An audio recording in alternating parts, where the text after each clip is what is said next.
Yo, hello, can you guys hear me? Jesus TV back with another video, and in today's video we are going to be talking about the series premiere of The Watcher. It is a new show I'm starting to watch. I've been recommended it by some people. It's been all over the Netflix for a page. I'm very interested into it. True crime is really cool. You know, obviously we got like it's not great to celebrate it, of course. It's cool to like get in some insight into a true story. You know, we got it with the Dahmer thing. Now we're getting with The Watcher. Based on how this season ends, I'm not sure if they're gonna do more stuff like this. But you know, Ryan Murphy's directing this thing. You know, they dropped it during like Halloween time, so like the spooky shit was getting underway. You know, kind of an American horror story here with The Watcher. True crime adaptation. So yeah, right before Halloween rolled around, they're like, all right, let's just make this true, based on true events thing. Which obviously there's a lot of controversy that goes around this, but I mean, it's a really cool idea. I love when people take real time events and try to make it have like this like story aspect. Like if you don't know what happened in real life, here it is. And I didn't do any research on what it was based on because I kind of wanted it to be a mystery. I kind of wanted what happened to be a mystery. Obviously with Dahmer, a lot of people should know what happened with Jeffrey Dahmer, what that was like. If you knew like cultural history in the U.S., you would know. Like, you know, the source material, it inspired. Ian Brennan was working with Ryan Murphy here on as well. It's a real story. The New York Magazine in 2018 did a thing on it. Yeah, I mean, if you want to go read that, you can. I'm not going to. It's about the owners of a suburban New Jersey home who were stalked and threatened by an anonymous letter writer calling themselves The Watcher. Like, this actually happened. Like, it's pretty accurate to what happened in real life based on what I'm seeing here. And through the premiere episode of Murphy's adaptation does include many of the elements that made the real life tale so fascinating. You know, The Watcher's ominous notes is kind of like something you had to like decrypt and like kind of figure out what the hell they were talking about, right? It also adds new characters and scares along the way that appear to be entirely fictional. Now, obviously, you have to have some fictional aspect. Naomi Watts and Bobby Cannavale lead the series as married couple Nora and Dean Brannick, who, along with other kids Carter and Ellie, relocate to 657 Boulevard in Westfield, New Jersey, after falling in love with the mansion both online and in person at its open house. Episode 1 only skims the surface of Dean and Nora's money troubles, but this much is clear: they can't afford to buy this house, and they're putting a lot on the line financially to do so. So yeah, the Brannicks encounter quite a few neighborhood oddballs during the opening house, which interestingly doesn't deter them from making an offer, but probably should. Dean meets Pearl, played by horror icon Mia Farrow, the eccentric president of the local preservation society, and her mentally unbalanced brother Jasper. Both of them are strangely invested in 657 Boulevard's still functional dumbwaiter.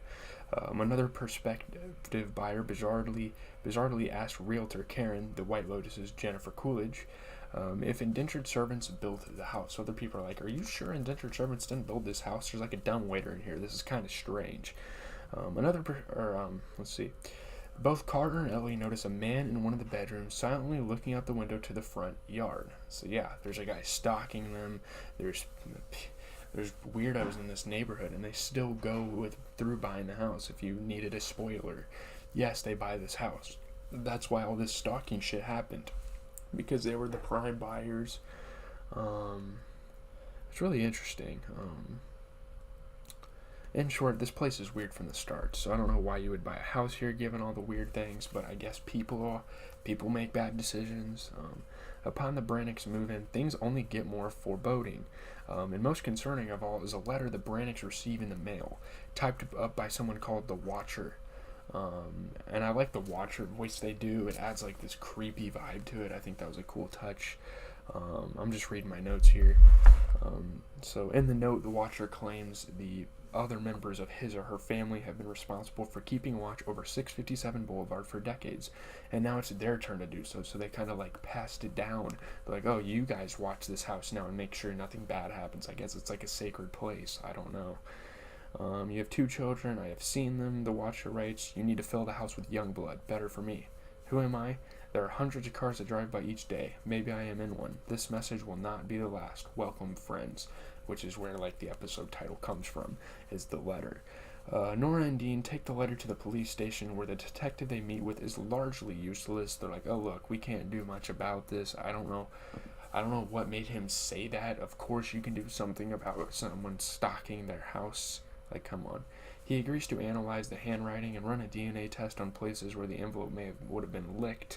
Like, literally, Nora is, like, giving the detective ideas on how to, like, solve the problem here. But beyond that, the police will continue to regularly drive by 657 Boulevard as some kind of warning to the watcher that the cops are on the case. And when they say that, I don't believe for a second that they're actually doing this. I think that this is just like a plot against Nora and what's his name to I know that's probably not how it was in real life, but based on how the story is portrayed, I feel like that's kind of what's happening here. Like, the police are, like, plotting against these people. They're, like, they want the watcher to watch their home. It's been, like, town tradition, and they're, like, subliminally saying, like, look, we can't go against town tradition.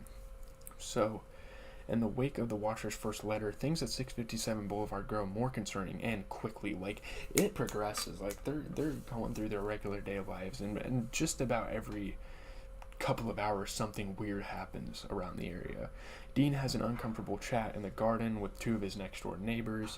Mitch and Maureen, played to weirdo perfection by Richard Kind and Margot Martindale.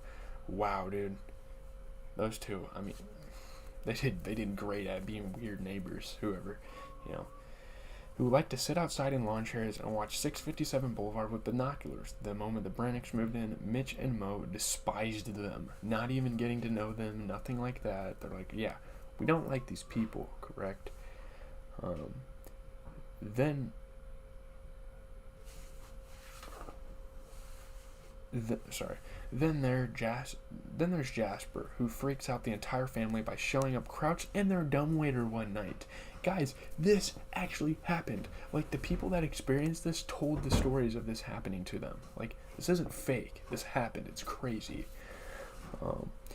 And when Carter's new pet ferret is found dead in the hallway one morning, having been grabbed by an intruder in the middle of the night, it's time for Dean and Nora to once again call the police, who, once again, are useless, offering only to have a squad car go by hourly instead of every 2 hours. Well, we're just going to make it more strict. It's like, dude, you search the house, maybe? Have the house under, like, surveillance? Have someone watch the house? This is pretty fucking creepy, based on the stuff they've, described to them, right? So, by the end of episode 1, Nora and Dean haven't made many new friends, and it seems the watcher could be almost anyone in close proximity. And it's crazy, like, who is this watcher? Who is the actual guy writing the notes? Because he's probably sending people out there to watch the house for him, but, like, who is actually the watcher? Maureen, for example, tells Dean, folks around here, we watch out for each other. Now I'm going to be watching you for different reasons. Then there's Pearl, who shudders at the thought of the Brannicks renovating their new house. You better watch yourself, funny guys, she tells Dean. I got my eye on you. We also have realtor Karen, who initially befriends Nora. They attended college together, but appears to have an insidious nature of her own. One night, she pulls up outside 657 Boulevard, looks at it warily, then drives away. So this show, like, in the background, showing us, like, suspicions. Like, there's, like, 3 prime suspects right now. Like, who could possibly be the watcher? Oh, I mean, there's another guy. It could even be Dakota, who arrives at the house to install security cameras. He works for his, like, self-startup, like, security camera business. But immediately starts flirting with Ellie and peering in on the family while they're eating dinner. He's a fucking creepo. He knows she's underage. She tells him she's underage, and still, like, starts watching her and shit. The Watcher's identity remains a mystery by the end of the episode, but the Brannicks do receive a second letter, this one even more unnerving than the last. Have you found all the secrets the house holds yet? The Watcher asked. Will the young blood play in the basement, or are they too afraid to go down there alone? I would be very, very afraid if I were them. It is far away from the rest of the house. If you were upstairs, you would never hear them scream. Of all the Watcher's real-life correspondence, this excerpt remains the most chilling, and it's a direct quote. He actually wrote this letter. They took the letter in, and they literally, like, gave it to the filmmakers for them to use for the show. 657 Boulevard is my job now, my life, my obsession, and now you are too, Brannick family.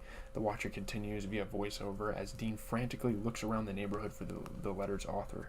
Welcome to the product of your greed. You know I will be watching.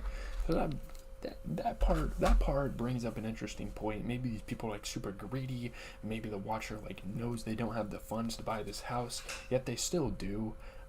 Maybe that's like the big issue for the watcher. It's like, oh, you guys don't have enough money yet. You're out here buying a house that's like sacred to the neighborhood or whatever, and like this is your punishment for it. I don't know. There's not a lot to say. It's a pretty ominous, pretty mysterious show, as it should be. I mean, the show creators did their job with this one. Very interesting, very intriguing. People said it's good.